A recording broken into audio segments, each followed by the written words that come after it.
ஈரோட்டில் இன்று விஜய் மக்கள் சந்திப்பு நடைபெறவுள்ள விஜயமங்கலத்தை நோக்கி தொண்டர்கள் அதிகாலை முதலே வரத் தொடங்கியுள்ளனர். கூடுதல் தகவல்களை செய்தியாளர் தாயுமானவன் வழங்க கேட்கலாம். தாயுமானவன், வணக்கம். ஈரோட்டில் அதிகாலை முதலே தொண்டர்கள் வரத் தொடங்கியிருக்கும் நிலையில் தொண்டர்களுக்கு ஏதுவாகவும் பொதுமக்களுக்கு ஏதுவாக என்னென்ன சிறப்பு ஏற்பாடுகள் செய்யப்பட்டிருக்கிறது? மேலும் விஜய் சரியாக எப்பொழுது மக்கள் சந்திப்பு நிகழ்ச்சி நடக்கும் திடலுக்கு வர இருக்கிறார்? கள தகவல்களை சொல்லுங்க. கரூர் துயர சம்பவத்திற்கு பிறகாக தமிழக வெற்றி கழகத்தினுடைய தலைவர் விஜய் பொதுவெளியில தமிழகத்துல இன்று மக்கள் சந்திப்பு நிகழ்ச்சியை மேற்கொள்ள இருக்கிறார். இதற்கு முன்னதாக 2 மக்கள் சந்திப்பு நிகழ்ச்சி நடைபெற்றிருந்தது.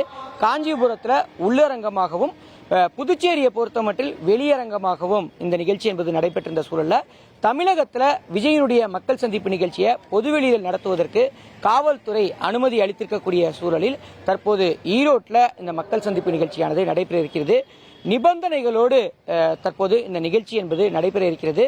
இந்த நிலையில தான் விஜய் அவர்கள் இன்று காலையில தன்னுடைய இல்லத்தில் இருந்து சென்னை விமான நிலையம் நோக்கி சென்று கொண்டிருக்கிறார்.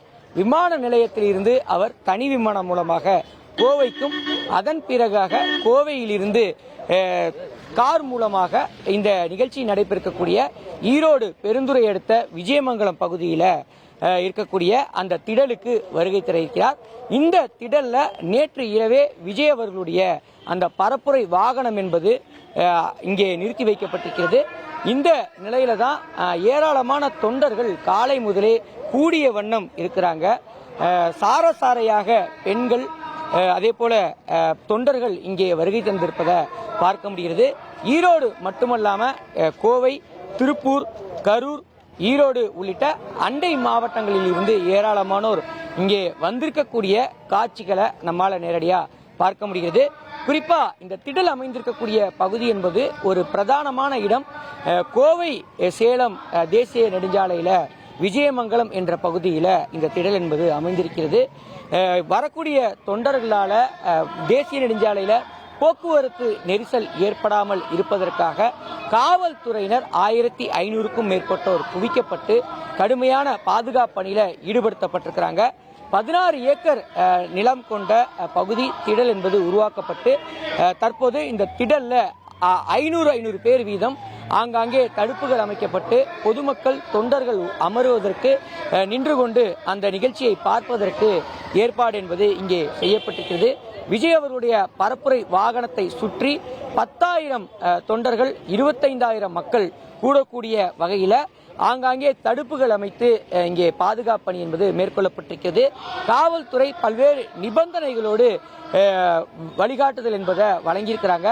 ஒரு விரிவான SOP வழங்கப்பட்டிருக்கக்கூடிய சூழல்ல தவேகா தரப்பிலும் அந்த விரிவான வழிகாட்டுதல் பின்பற்றப்பட்டு வருகிறது. குறிப்பா சொல்ல வேண்டும் என்றால் வரக்கூடிய தொண்டர்களுக்கு தேவையான குடிநீர், கழிப்பறை வசதி, மருத்துவ வசதி ஆகியவை இங்கு இருக்கக்கூடிய தவேகா நிர்வாகிகள் தரப்புல செய்யப்பட்டிருப்பதை பார்க்க முடிகிறது.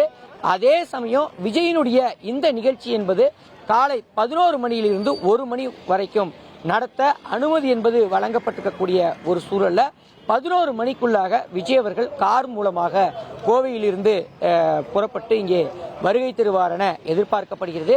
விஜயினுடைய வாகனம் தேசிய நெடுஞ்சாலையில் இருந்து உள்ளே நுழைவதற்கு தனி வழி என்பது அமைக்கப்பட்டிருக்கிறது. கடந்த காலங்களிலெல்லாம் மக்கள் கூடியிருக்கக்கூடிய இடம் வழியாகத்தான் விஜயனுடைய அந்த பரப்புரை வாகனம் என்பது சென்றதன் காரணமாக ஒரு நெருக்கடி என்பது ஏற்பட்டிருந்தது. அத்தகைய நெருக்கடி இந்த நிகழ்ச்சியில ஏற்படாமல் இருப்பதற்காக விஜயனுடைய வாகனம் உள்ளே நுழைவதற்கென தனியான வழி என்பது அமைக்கப்பட்டிருக்கிறது. அது மட்டும் இல்லாம காவல்துறையை பொறுத்த மட்டில் கூட்டமாக வாகனங்கள்ல வரக்கூடாது, ரோட் ஷோ நடத்தக்கூடாது, விஜயனுடைய வாகனத்தை பின்தொடரக்கூடாது உள்ளிட்ட வழிகாட்டுதல் என்பது வழங்கப்பட்டிருக்கக்கூடிய ஒரு சூழல்ல அந்த வழிகாட்டுதலை தவேகாவினர் பின்பற்றக்கூடிய வகையில் விஜய் அவருடைய வாகனம் என்பது கார் மூலமாகத்தான் பயணிக்க இருக்கிறார். வேகமாக அவர் இங்கே வரக்கூடிய வகையில் அதற்கான நடவடிக்கை என்பது எடுக்கப்பட்டிருக்கிறது. 67 கிலோமீட்டர் பயணம் மேற்கொண்டு இந்த விஜயமங்கலம் பகுதியை சாலை மார்க்கமாக அவருடைய கார் இங்கே வந்தடையும் என எதிர்பார்க்கப்படுகிறது. சரியாக 11 மணிக்கு இந்த நிகழ்ச்சி என்பது துவங்க இருக்கிறது. விஜய் என்ன பேச போகிறார் என்பதும் ஒரு கேள்விக்குறியாக மாறியிருக்கிறது. குறிப்பா ஈரோடு மாவட்டத்தை எடுத்துக்கொண்டோம் என்றால் மஞ்சள் விவசாயிகள் ஏராளமானோர் இருக்கிறாங்க. அந்த மஞ்சள் விவசாயிகள் படக்கூடிய பிரச்சனைகள், அதே போல இங்கே சாயக்கழிவுகள் பிரச்சனை நீண்ட காலமாக இருந்து வருகிறது. நீர்நிலைகளில் சாயக்கழிவுகள் என்பது ஒரு கலக்கப்பட்டு ஒரு மிகப்பெரிய ஒரு பாதிப்பை ஏற்படுத்துகிறது, சுற்றுச்சூழல் பாதிப்பை உண்டாக்குகிறது. எனவே இது தொடர்பாக அவர் பேசுவதற்கு வாய்ப்பு இருப்பதாக சொல்லப்படுகிறது. அதே போல இந்த திடல் இருக்கக்கூடிய பகுதி என்பது பெருந்துறைக்கு அருகே இருக்கக்கூடிய நிலையில் பெருந்துறை சிப்காட் விவகாரம், வேலை வாய்ப்புகள் உள்ளிட்ட பல்வேறு பிரச்சனைகள் அவர் எழுப்புவார் என எதிர்பார்க்கப்படுகிறது. அது மட்டும் இல்லாம வழக்கமாக விஜய் அவர்களுடைய ஒவ்வொரு நிகழ்ச்சியிலும் மத்திய மாநில அரசுகள் குறித்து தன்னுடைய கடுமையான விமர்சனங்களை முன்வைத்து வருகிறார். அந்த வகையில இன்றைய தினம் பல்வேறு விமர்சனங்களை அவர் முன்வைக்க அதிக வாய்ப்பு இருப்பதாக தகவல்கள் வெளியிடப்பட்டிருக்கிறது. எனவே விஜய் என்ன பேசுவார் என்பதும் ஒரு பேசுபொருளாக அமைந்திருக்கிறது.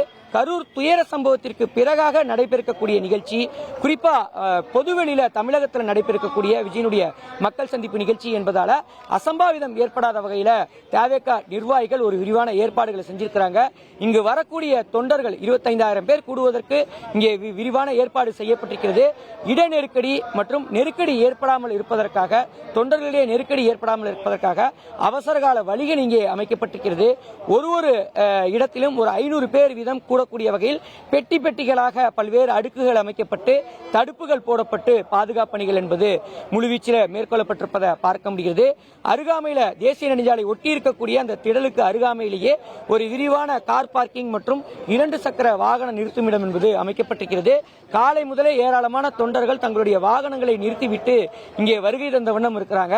அதே சமயம் இங்கு வரக்கூடிய தொண்டர்களுக்கு தேவையான உணவுகள் கிடைப்பது சற்று சிரமமா இருப்பதாக சற்று முன்னர் நம்மிடையே சிலர் தெரிவிச்சிருந்தாங்க. இங்கே ஒரு சில கடைகள் தான் இருக்கின்றன. அந்த ஒரு சில கடைகளிலுமே உணவுப் பொட்டலங்களுடைய விலை என்பது வழக்கத்தை காட்டிலும் கூடுதலாக வசூலிக்கப்படுவதாக தொண்டர்கள் குற்றச்சாட்டை முன்வைத்திருந்தாங்க. எனவே வரக்கூடிய தொண்டர்களுக்கு என்று ஸ்நாக்ஸ் பையும் தவேக நிர்வாகிகள் தரப்புல வழங்க இருக்கிறாங்க. குறிப்பா தண்ணீர் பாட்டில், அதே போல அதோடு சேர்ந்து ஒரு பிஸ்கெட் பாக்கெட் உள்ளிட்டவை வழங்குவதற்கு விரிவான ஏற்பாடுகள் என்பது இங்கே செய்யப்பட்டிருக்கிறது. சரியாக 11 மணி அளவில் விஜய் அவர்கள் இங்கே வருகை தருவார் என எதிர்பார்க்கப்படுகிறது. வரக்கூடிய அவர் பல்வேறு விஷயங்களை பேச இருப்பதாக தகவல்கள் இருக்கின்றன. தகவல்களுக்கு நன்றி தாயுமானவன். 2.66 கோடிக்கும் அதிகமான மக்களின் உள்ளங்களை வென்ற தந்தி டிவியின் டிஜிட்டல் தளங்கள், 1.25 கோடி யூடியூப் சப்ஸ்கிரைபர்ஸ், 47 லட்சம் ஃபேஸ்புக் ஃபாலோவர்ஸ், 25 லட்சம் இன்ஸ்டாகிராம் ஃபாலோவர்ஸ், 23 லட்சம் எக்ஸ் ஃபாலோவர்ஸ், 11 லட்சம் தந்தி ஆப் டவுன்லோட்ஸ், 35 லட்சம் வெப்சைட் மந்த்லி ஆக்டிவ் யூசர்ஸ். அசுரபலம் கொண்ட எங்கள் டிஜிட்டல் கரங்களில் உங்கள் விளம்பரங்களை சேர்க்க வாட்ஸ்அப் பண்ணுங்க 8939888378. Email advt@dttv.in.